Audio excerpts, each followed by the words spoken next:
Assalamu alaikum. Beta, in this video lecture, I will continue delivering the lecture on basics of the cancer genomics.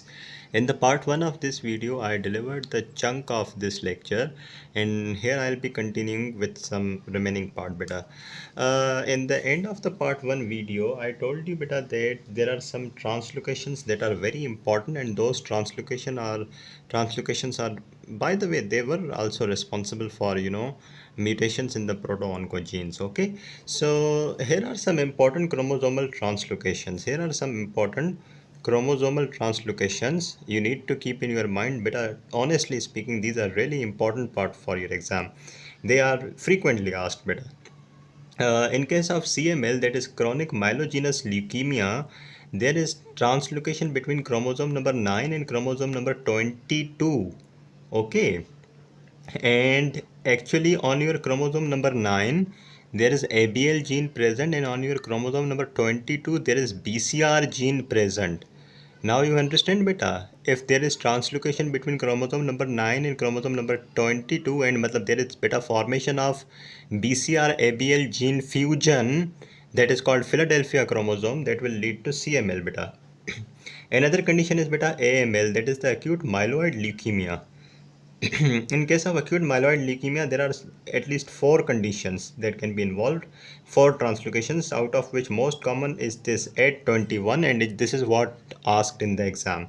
On chromosome number 8 there is AML gene, and on chromosome number 21 there is ETO gene. So there is actually the translocation between the chromosome number 8 and 21, that is between the AML and ETO gene. Okay, and then comes the Burkitt lymphoma. This is hot favorite beta for your exam purpose. There is actually most commonly translocation 814. On chromosome number 8 there is MYC gene present, and this MYC gene from chromosome number 8 it goes to chromosome number 14 just below this IGH. This is the active component, IG heavy chain. Okay, so it is like this. This is, let's suppose, chromosome number 8, and on chromosome number 8 there is MYC gene present, and on chromosome number 14 there is IG heavy chain gene. So what happens, beta, let me tell you that this MYC gene goes from this chromosome number 8 to chromosome number 14 just below this IGH gene, and as a result of this, MYC becomes very much active, leading to Burkitt lymphoma. I hope you are clear with this, beta. Another is mantle cell lymphoma. Okay, mantle cell lymphoma, the most important translocation is 1114. On chromosome number 11 there is CCND1 gene, and on 14 there is IG heavy chain gene, beta, active region. So yeah, and then is the follicular lymphoma, in which their most common translocation is the 1418, beta. 1418. On chromosome number 14 there is IG heavy chain present, and on chromosome number 18 there is BCL2 gene. So from chromosome number 18, BCL2 gene jumps or translocates to chromosome number 14 just below the IGH gene. Okay, and then is the Ewing sarcoma of the bone. The most common translocation is 1122, of which on chromosome number 11 there is FLI1 gene present. FLI1 gene present, and on chromosome number 22 there is EWSR1, Ewing sarcoma receptor 1 gene present on chromosome number 22. So there is translocation between the chromosome 11 and 22, that is between the FLI1 gene and EWSR1 gene. Okay, I hope you are clear with this, beta. And lastly is the CA prostate, that is adenocarcinoma of the prostate. 4 translocations are possible, 721, 1721 are the important, they frequently occur. Okay, and on chromosome number 21 there is TMPRSS2 gene present, and on chromosome number 7 there is ETV1 gene. Right, I hope you are clear with this, beta. Now let's go a little ahead after this. Then I will tell you, beta, about some carcinogens. What are carcinogens? First of all, carcinogens are actually, beta, those, any factor, any agent. Carcinogen is any agent which can cause cancer. Carcinogen is any agent which can cause what, beta? cancer. So yeah, it can be beta chemical carcinogen, it can be chemical carcinogen, it can be um, radiations can also act as a carcinogen leading to cancer formation.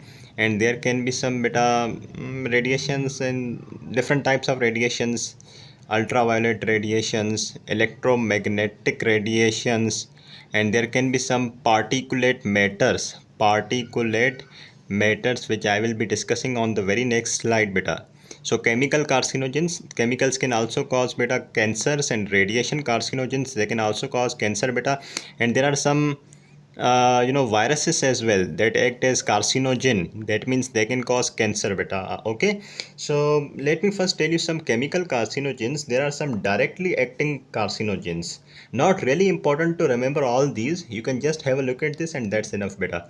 Directly acting carcinogens that can directly cause carcinogenesis, that is cancer formation. They can be alkylating agents, or they can be some acetylating agents.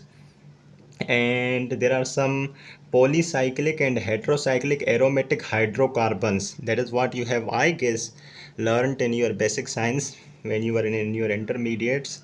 And there are some aromatic amines, the closed chain molecules, and the amides and the azodies. Okay, some alkylating agents like beta propiolactone, dimethyl sulfate, epoxybutane, and some anti-cancer drugs. This is what you have to remember beta: cyclophosphamide, chlorambucil, and nitrosoureas, and some other anti-cancer drugs. Okay, they are responsible for carcinogenesis if given in some modified fashion.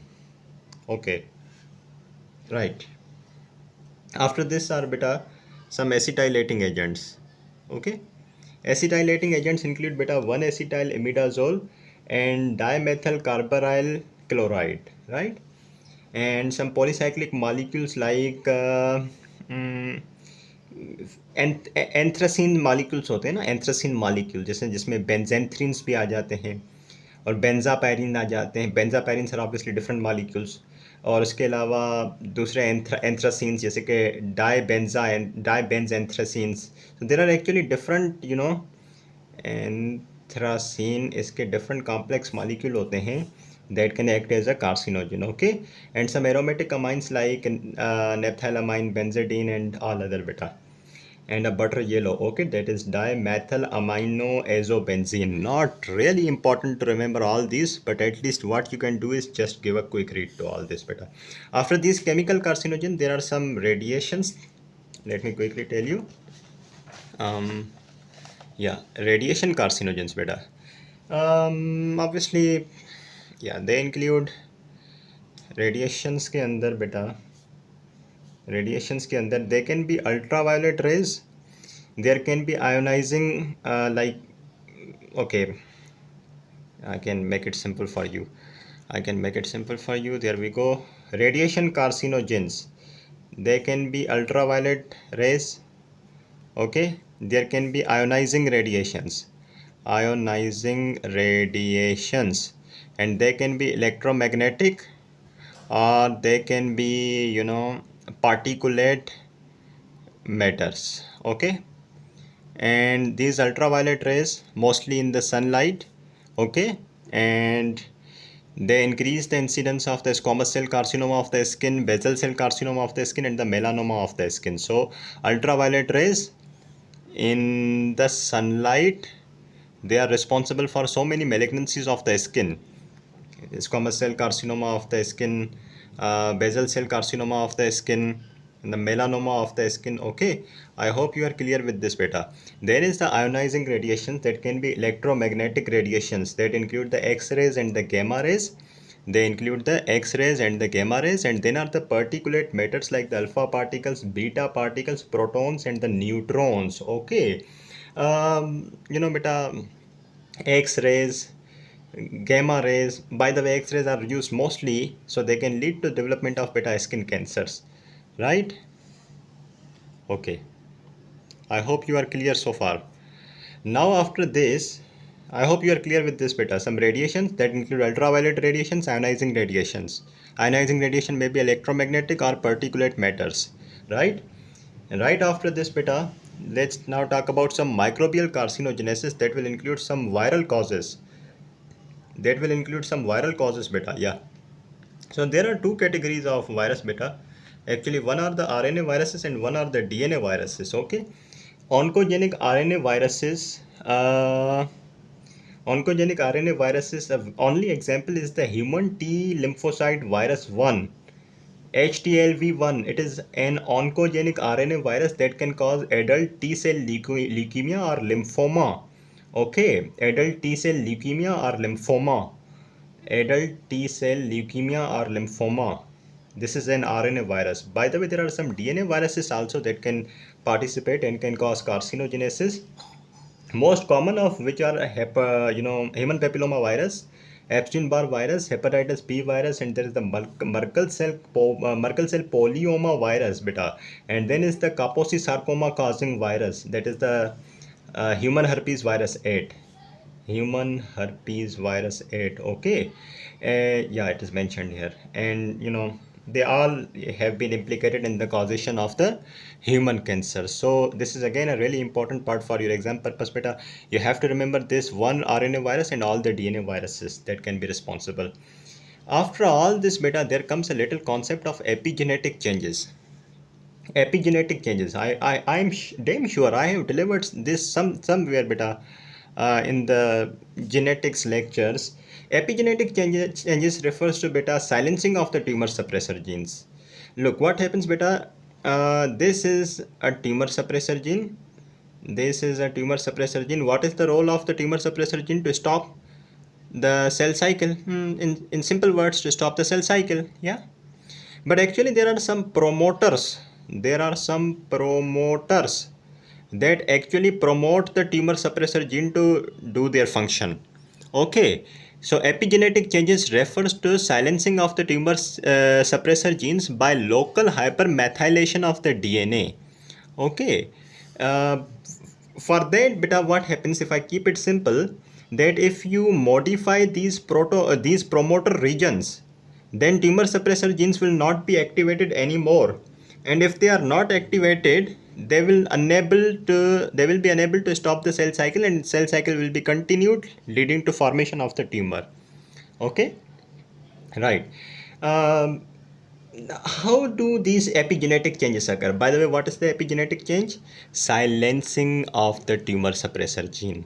How does it occur? It occurs by hypermethylation of the promoters of the tumor suppressor gene. You understand now? It will result in the transcriptional silencing.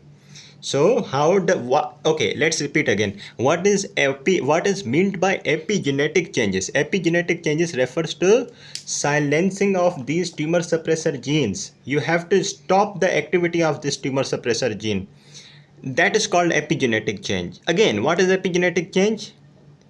Silencing of tumor suppressor gene. And how does it occur? By causing hypermethylation of the promoter region. Once the promoter region is hypermethylated, it will be unable to then promote the tumor suppressor gene. What was the normal function of the promoter region? To promote the tumor suppressor gene. And what does tumor suppressor gene then do? It stops the cell cycle, and we get prevented from the tumor formation. Okay, and let's suppose this promoter region is hypermethylated. Okay, that is the epigenetic change. And if this promoter is hypermethylated, it will not be able to silence this tumor suppressor gene anymore. So if this gene is not silenced anymore, it will be unable to stop the cell cycle, and cells will keep on multiplying, leading to tumor formation, right? Okay, right. As a result, what will happen beta? जो genes थे उनकी जो expression है वो बढ़ जाएगी. As I mention, control of differentiation loss हो जाएगा. जो सेल्फ रिन्यूअल है सेल्स का वो बढ़ जाएगा, क्योंकि साइकिल तो स्टॉप नहीं हो रही, तो खुद से रिन्यू होते रहेंगे. ड्रग की तरफ सेंसिटिविटी कम हो जाएगी और रेजिस्टेंस बढ़ जाएगी. ओके, इसको सादे ज़बान में बेटा और आसान करें तो what is epigenetic change? In tumour suppressor gene का साइलेंट हो जाना. कैसे?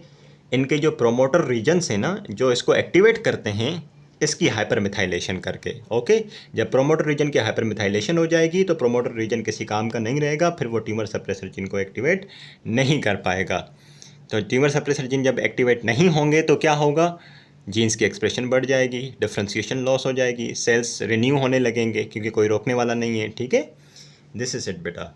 Now let's go a little ahead after this. Yeah, I told you about the concept of the epigenetic change. You can still see from here that this is the promoter region, this is the promoter region, okay, and this is the target gene. If this promoter region is hypermethylated, this target gene will not be promoted anymore. Okay, DNA methylation in the gene's promoter region. Alongside beta, this methylation which I mentioned, it can be the DNA methylation or it can be the histone acetylation. I mean, the epigenetic change, it can be, it can include the DNA methylation, and at number 2 it can include the histone acetylation and the methylation. Okay, so both are actually referring to the epigenetic changes. Let me quickly make it easier for you. What was the epigenetic change? Silencing of tumor suppressor gene. कैसे? By modifying what? Promoter region. This is what we discussed so far. And how does this occur? Modification of the promoter region. It can occur by methylation. It can be DNA methylation. Okay, it can be histone methylation or even acetylation. Okay, now you understand, beta.